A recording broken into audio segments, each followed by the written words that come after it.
Hello everyone. CDU here. I could be doing a reaction to SCP Explain from the infographic called SCP 4001 Alexandria Internal, and let's get into it.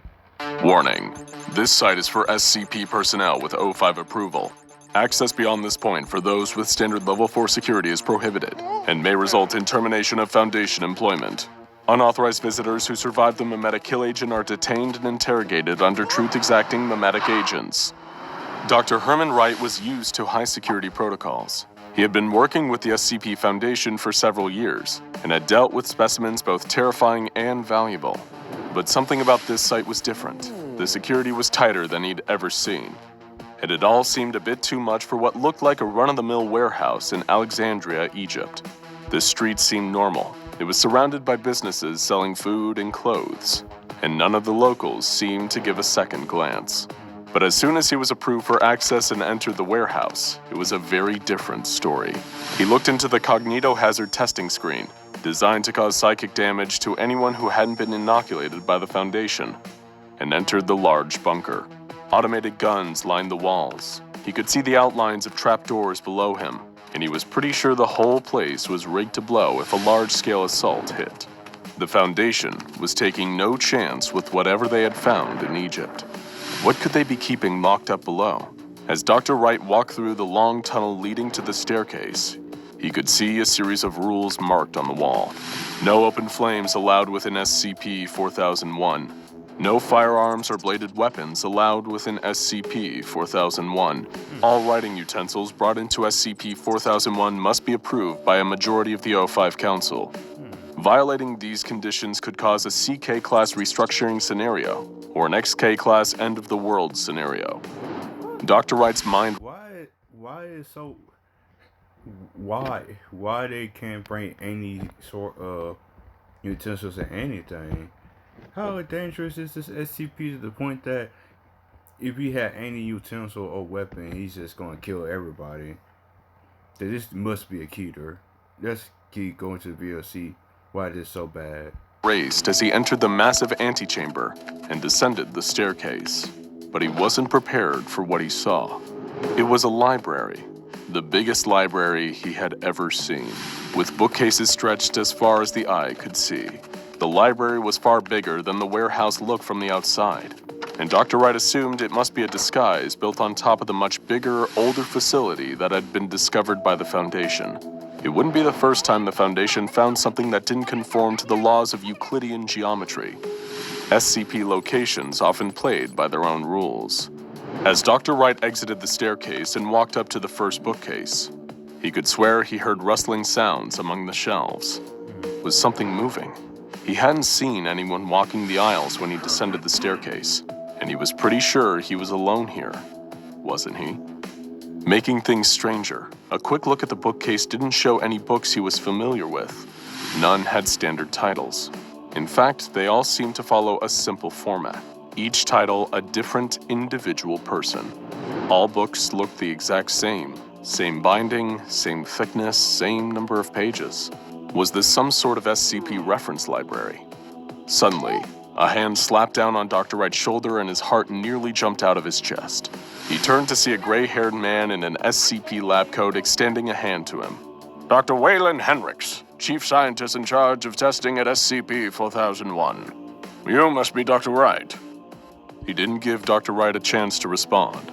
Dr. Henricks didn't seem like the kind of man to be very interested in what others had to say. Yes. About time the Foundation sent me a new research assistant. I suppose you have a lot of questions? Dr. Wright was supposed to be a researcher, not an assistant. He didn't suppose it would do any good to point that out. When Dr. Wright tried to question what it was that he'd be researching, Dr. Henricks told him that it would be easier to show than explain. With that, he motioned Dr. Wright to a nearby table, where one of the countless identical books on the shelves was waiting. He nodded at the book, prompting the younger doctor to turn it over and read the title. He couldn't believe what he saw. There on the front of the book was his name, Herman Wright. Dr. Wright looked at his colleague in confusion, and Dr. Henricks motioned for him to take a look. It was written in a language that he had never seen before, but was somehow instantly recognizable and understandable. And the book really was about him. Every detail of his life had been written down in this volume, starting with his birth, containing details. What is this? Is this a library where it's got knowledge of everybody in the world? If that's the case, that's just actually interesting. That no one but he knew. His whole life story was here.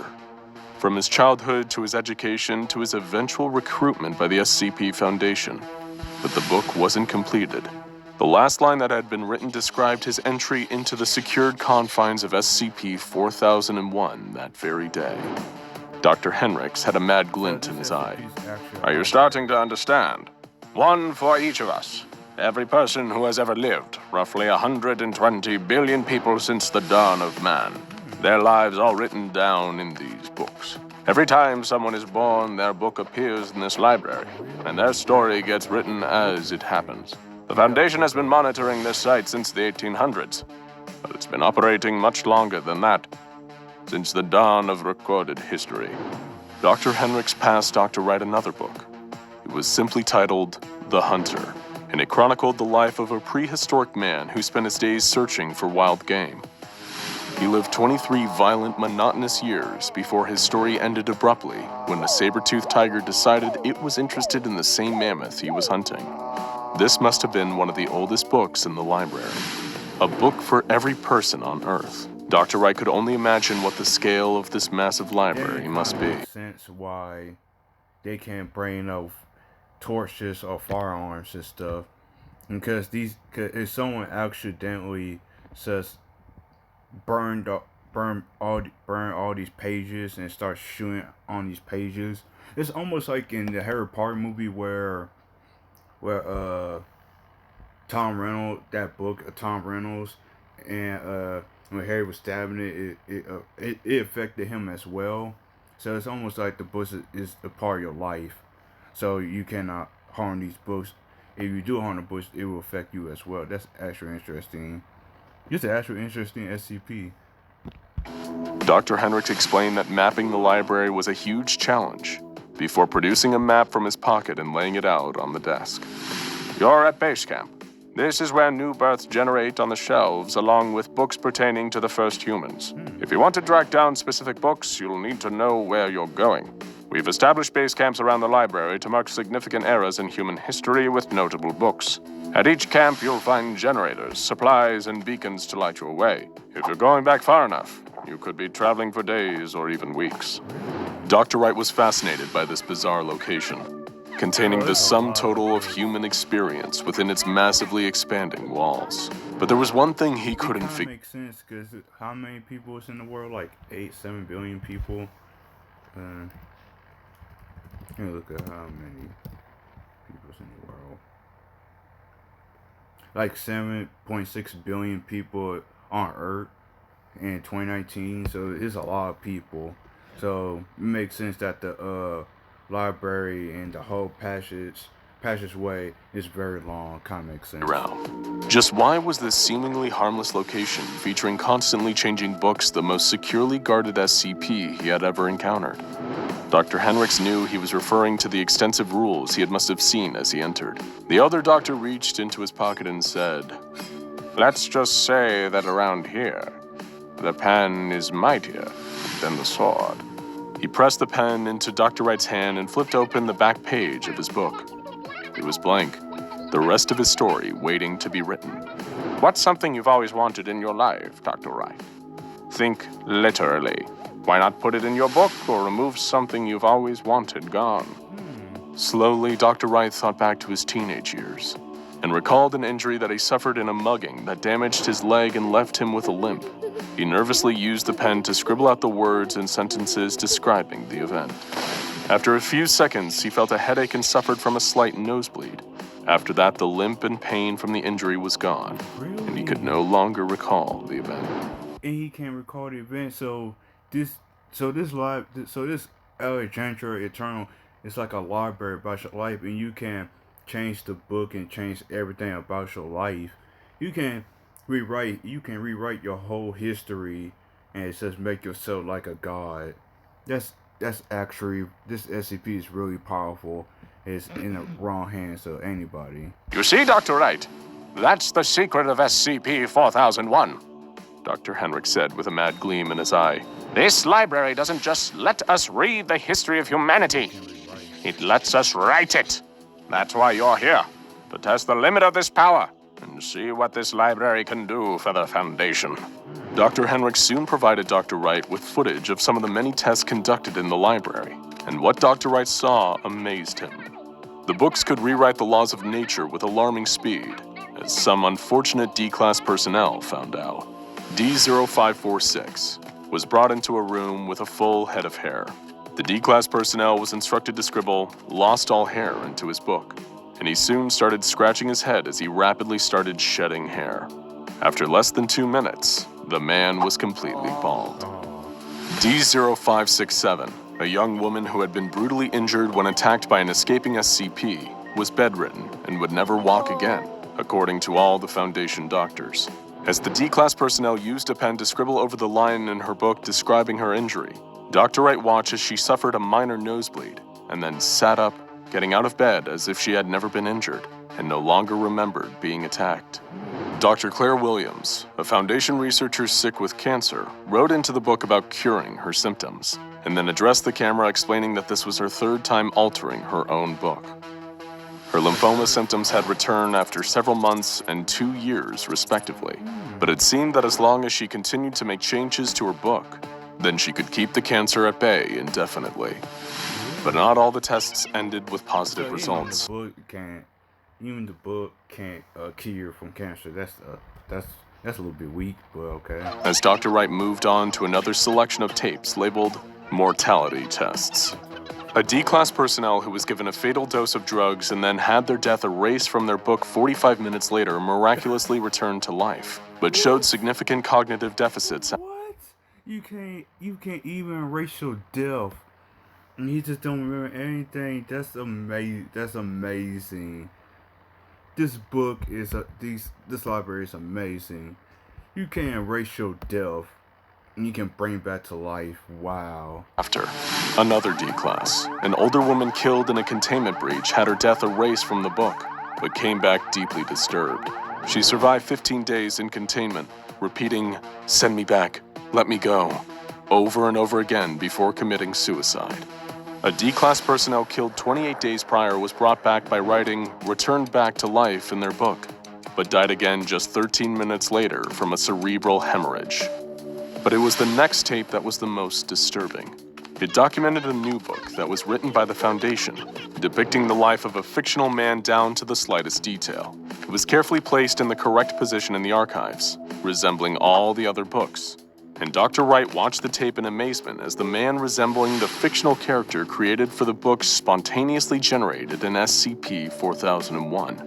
Almost immediately, the man started vomiting blood and died less than 2 minutes later. What? The book carefully described all the things he died from and stated that this was exactly as it was supposed to be. The fake book then disappeared into the archives, never to be seen again. The archive knew when it was being used to play with life and death, and it didn't want any part of it. The next tape wasn't a test at all. Tried to create like actual characters, like fictional characters. It knows what you're trying to do, and it can kill them in an instant. That's really crazy though. It was a video interview showing a Greek-speaking scientist speaking with an ancient-looking old man, found living in the archives slowly after its discovery by the Foundation.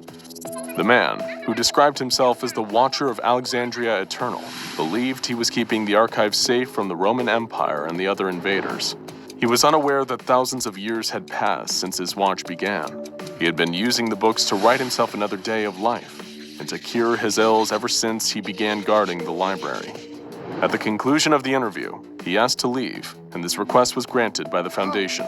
The ancient man died of old age shortly after setting foot out of the library. While the library can't technically cure death, it does seem to have nearly limitless ability to prolong life, as long as someone is willing to stay close by and never forgets to write themselves another day. Where did this incredible power come from? An 05 authorized investigation into the origins of SCP-4001 revealed that under the archive's carpet is a concrete floor covered by a layer of ash. The ash was carbon dated to between 70 and 80,000 years old. And further analysis revealed the ash is likely to be the remains of burnt wood and paper, despite there being no known records within the archive itself about a major fire having occurred there. Dr. Wright didn't have much time to dwell on the library's great power of life, because he was suddenly shaken from his thoughts by the sound of alarms. Was the library being breached? No, it was Foundation officials, led by a man recognized as Dr. Lincoln Abrams, the very man who assigned him to this project. And he did not look happy. He explained that he knew what Dr. Waylon Henricks had been up to, writing in books, changing the lives of subordinates in an attempt to play God. He knew about everything, of course, because he had read Dr. Henricks' own book. Really? He knew all of the doctor's secrets. He knew everything. No! I'm so close, Dr. Abrams. I know I can crack the archive's rules. There's a way to conquer death here. I can feel it. Dr. Abrams was done listening, and with a wave of his hand, Foundation security took Dr. Henricks into custody for a debriefing and likely demotion. Dr. Abrams then turned his attention to the new young researcher. Dr. Wright, eventful first day, I gather. I'll appoint a new lead scientist shortly, but until then, don't disrupt anything. Remember, the archive is writing our stories as we speak. It's not very happy with Dr. Henricks. Make sure your story turns out better. And with that, Dr. Abrams and his security team departed, leaving Dr. Herman Wright alone with the endless archives of Alexandria Eternal, wondering what would be written in his own tome, as the sound of new books popping into existence filled the air with ominous rustling. For more strange locations that defy the laws of... Now this is another one of my favorite SCPs. Alexandria the Eternal, a library based on everybody in the on Earth. This is one of the most interesting SCPs in the Foundation. I hope y'all enjoy this video. Like, subscribe to the channel, and I'm gonna be making more SCP videos in the future. And I tried to, because I had to work tomorrow, but I'm going to post this tomorrow anyway. So I hope y'all be good. I hope y'all stay safe out there in the COVID world. And see you guys later.